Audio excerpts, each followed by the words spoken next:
Hey guys, welcome back to another video. Today we have Tenyi's. They've got a very good card in Rise of the Duelist called Heavenly Dragon Circle or something. I don't remember the name. But it's basically a foolish barrel goods target where it searches any Tenyi card. So I hope you enjoyed the video. Don't forget to like and subscribe and hit that notification bell. And let's get started. So we are going to be going second against Light Sworn Shirnui? Question mark. They're gonna activate Minerva, dump something, then they're gonna do some Lumina, reviving back Raiden, and I know that the Shurinuis do have like effects when they're banished or something, so I feel he could have gone for the level 7, which banishes the card from the graveyard in order to like activate one of their Shurinuis. Not that I know what the Shurinuis even did, but I feel that his play was kind of weak. I mean, Trickland Michael Pass, very weak.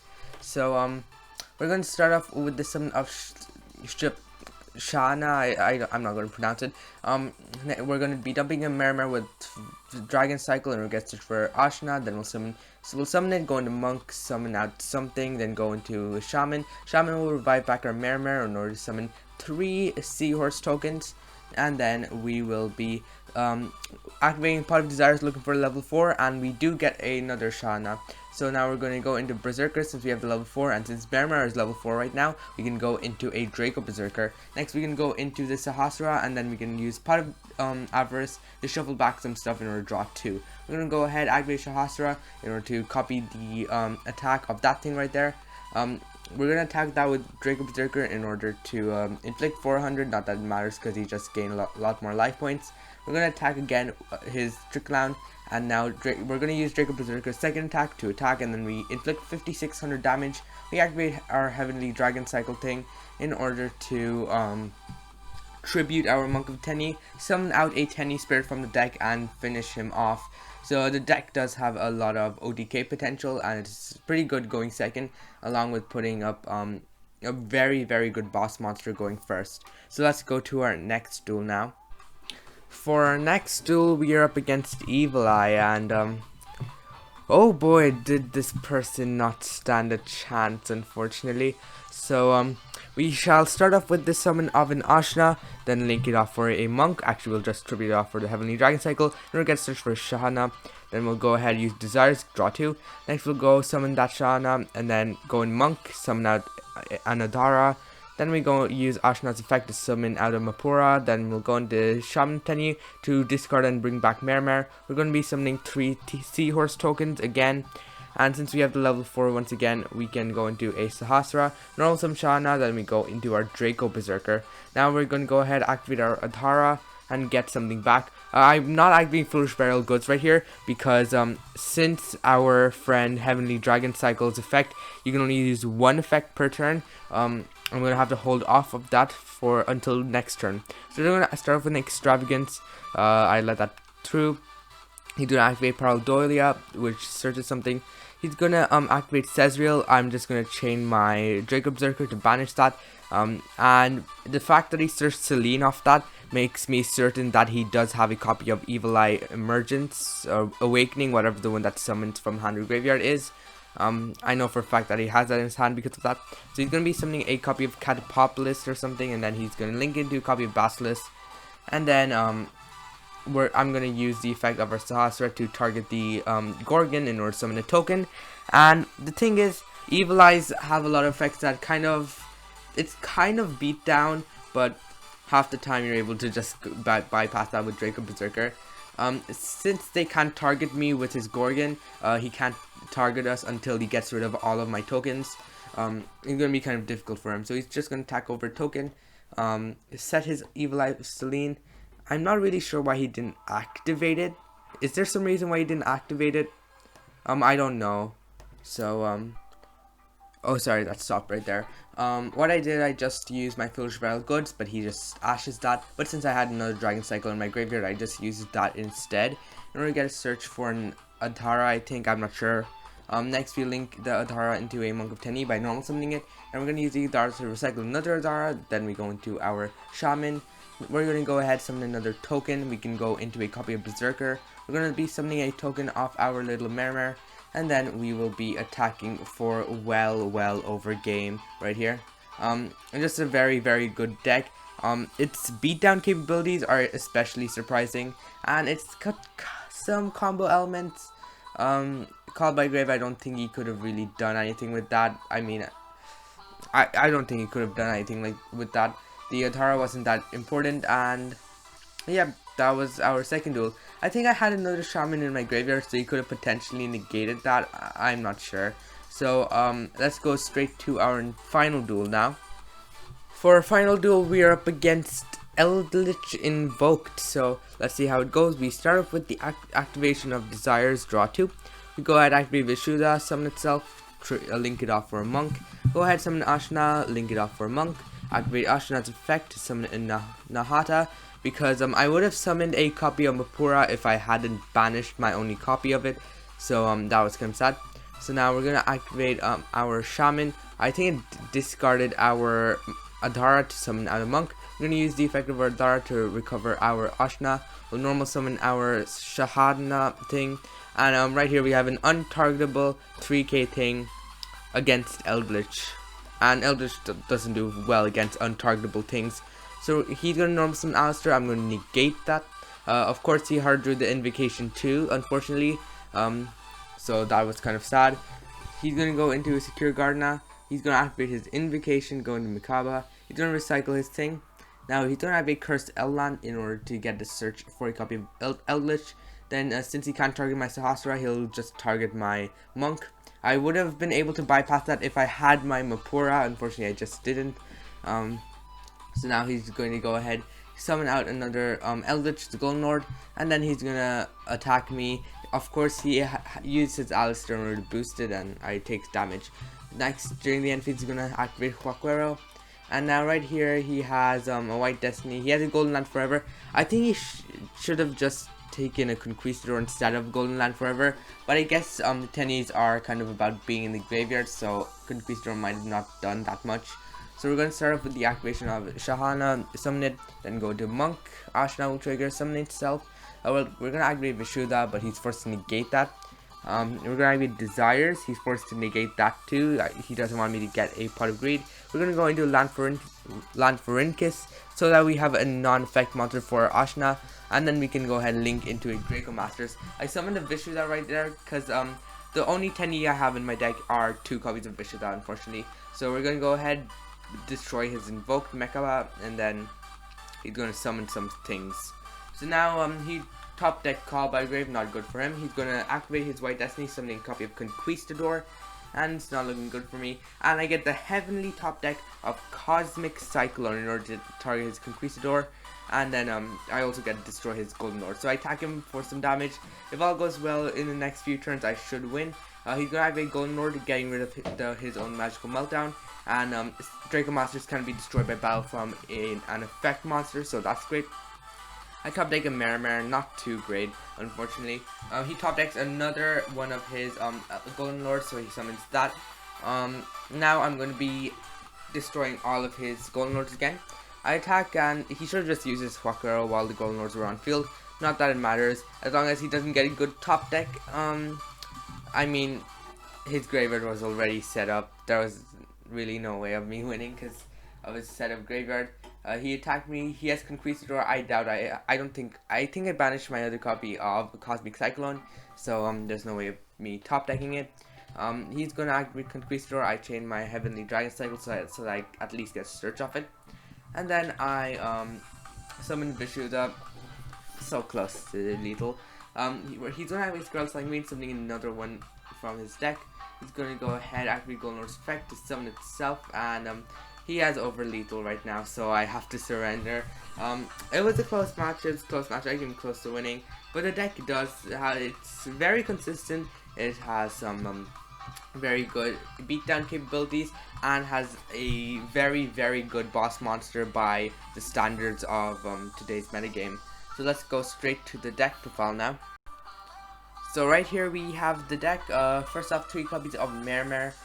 You do need to run 3 because you do kind of want to draw it so that you can discard it off Shaman and then subsequently summon it off Shaman so that you get 4 free worms on the field. 3 copies of Ashna. This is probably the most important card in the deck, just because not only it's a place starter, it's an extender. It basically does the job of everything. Probably the best main deck card. 3 copies of Vishuda, just the ability to bounce back cards is super powerful. 1 copy of Nahata. This is kind of meh. Just makes your opponent lose battle. It makes your opponent's monsters lose attack while battling.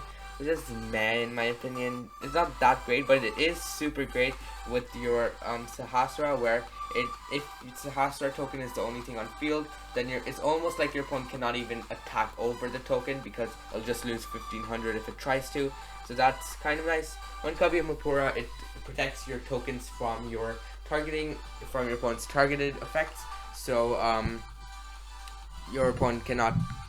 Not only can your opponent not target your Sahasra because you have a token on field, they can't even target the token because you have Mapura in your graveyard. So that's very nice. I'm thinking of bumping this up to something like a 2-off. It's just a very, very good card, and I lost my last match because I banished my only copy of it off my Pot of Desires. So you can consider bumping this up to 2 if you like. 3 copies of Shahana. This protects all your non-effect monsters from, well, it doesn't protect them from destruction, but if they are destroyed by battle, you can revive them and instantly destroy them. Instantly destroy a monster your opponent controls. So say you have a terrible hand, you've got stuff like you do both your copies of Fist of the Unrivaled Tenyi and 2 copies of Droplet, for example, then you can kind of just normal summon Shahana, link it off into a monk, and then crash your monk, then use Shahana's effect where it can summon itself back to destroy whatever monster your opponent has. And since you have 2 copies of Fist of the Unrivaled Tenyi with your 2 droplets, you should be pretty good to go from there. 3 copies of Atara. This is your main recursion tool where it helps you recur some of your banished Tenyis, so that is very important. It is definitely 3-off. And those are all our monsters. It's a pretty light monster lineup, but it's very good for this deck. For spells, 2 copies of Desires for consistency, although it does kind of banish both our 1-offs. 3 copies of Foolish Burial Goods for our Heavenly Dragon cycle, because in the graveyard, Heavenly Dragon cycles basically search any Tenyi card, not necessarily monster, any Tenyi card, so you can also search your Fist of the Unrivaled Tenyi. 3 copies of Vessel for the Dragon cycle.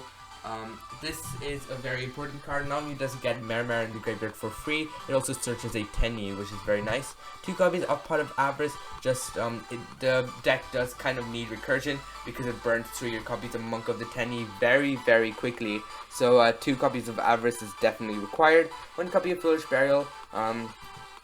Thinking of cutting this out, but Foolish Burial is a pretty nice tool to have. If you don't have Ashna, access another copy of it, so you can just summon something like a Nahatas, link it off for a Monk of the Tenyi, and then you can dump a Ashna and then extend your plays from there. Just a pretty nice card to have. 2 copies of Cosmic Cyclone. This is for your backup decks. I just feel that nowadays you should just main Cosmic Cyclone because it does come up pretty often, especially against decks like mine. If your opponent just slaps on a mine, then this deck usually doesn't have an out to it apart from Fist of the Unrivaled Tenyi, but it is kind of important to main deck your Cyclone, as you saw in my last duel, did kind of save me there. 3 copies of Droplet. I run 3 because the deck does like their monsters to be in the graveyard, so 3 Droplet is definitely there. Also, your Dragon Cycle also likes to be in the graveyard, so that's one thing too. 3 copies of Dragon Cycle. This is the new card they got where you can tribute 1 worm and then you can search a worm. You can tribute 1 worm and then search it, and then if you tribute a non-effect monster to activate it, you can summon the worm instead. And on top of that, if it's in the graveyard while you control a non-effect monster, you can banish it to search any Tenyi. So it's got 2 search effects, but you can only use one per turn, so that's kind of one drawback, but it is a super good card, especially with Foolish Burial Goods. I'm considering maybe dropping this Foolish Burial Goods to 2, mainly because you do have a high chance of just hard drawing the cycle, and then you'll just have a couple of dead copies of Foolish Burial Goods. So you can consider cutting this down to 2. 2 copies of Fist of the Unrivaled Tenyi. I just like to run this at 2 because not only is it a good card to draw, you can also just search it off for free off your Heavenly Dragon cycle. So Fist of the Unrivaled Tenyi is a very good card. 3 copies of Imperm. You need to run 3 copies of Imperm. It's kind of the only hand trap you run, and we do have options going second, like Forbidden Droplet, but I just like running Perm, just a staple. For extra deck, we run 1 copy of Blue Eyes Ultimate Dragon, just to summon off our Fists of the Unrivaled Tenyi. 1 copy of your Draco Berserker. This is another Tenyi link synchro, which you can easily make if you just use Merrimer 3 times and then summon a level 4, so you can make it off that. Draco Berserker is very nice. It is kind of similar to your Savage Dragon, where if your opponent activates a monster effect, you can just banish it for free. On top of that, if it destroys an effect monster by battle, it gains attack equal to that monster's attack, and it can make a second attack. So basically you kind of have Dreadnought Dunker right there. 1 copy of your Baxia. It doesn't come up too often, mainly because of your Shaman of the Tenyi, because it does lock you out of your extra deck except for Tenyi monsters. So Baxia, it comes up sometimes just shuffling 2 cards for free in case you're able to summon it, maybe with something like an Ashna and an Adhara. Just level 1 and 7 does come up sometimes. So 1 copy of Baxia. 1 copy of Yazi. You usually just make this off your Mermer. There's no really other situation where you summon it in any other way. So Yazi just pops 2 cards for free, and then on top of that, from the deck, if you doesn't pop 2 cards, sorry, you can pop 1 card your opponent controls on top of summoning a worm from your deck for free. So 1 copy of Yazi for sure. 2 copies of Sahasra. We run 2. This is our main end boss, where it's an untargetable card which can't even be targeted for attacks unless your opponent takes care of tokens, and those tokens just copy the attack of your opponent's highest attack monsters. So that is one more thing. Sahasra is just a very, very good boss monster, and it's very easy to incorporate in this deck. In case one gets down, one goes down, then I just keep a second copy just in case. 2 copies of Berserker. You kind of need to run 2 because you usually just use 1 as a non-effect monster for cards like Ashna, Vishuddha, and whatnot. And Berserker is just a very nice card to have.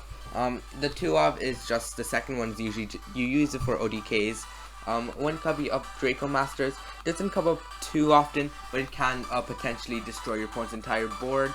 But it's not that great because it does rely on you not having any other effect monsters. 2 copies of Shaman of the Tenyi. This is your main way to get Mermer out of the graveyard, or any worm monster for that matter. And it's just a very nice card, just summoning cards from the graveyard. And on top of that, it dumps a card from your hand to the graveyard, so it can dump cards like Heavenly Dragon Cycle and other cards. So 2 Shaman for sure. And finally, 3 copies of Monk of the Tenyi. You need to run 3 because you burn through them very quickly. And 1 copy of Land for Incus. This is kind of just a vanilla Link 2. It's the only vanilla Link 2, I believe, so you do have to run 1 copy of it just in case you want to trigger something like an Ashna in your graveyard.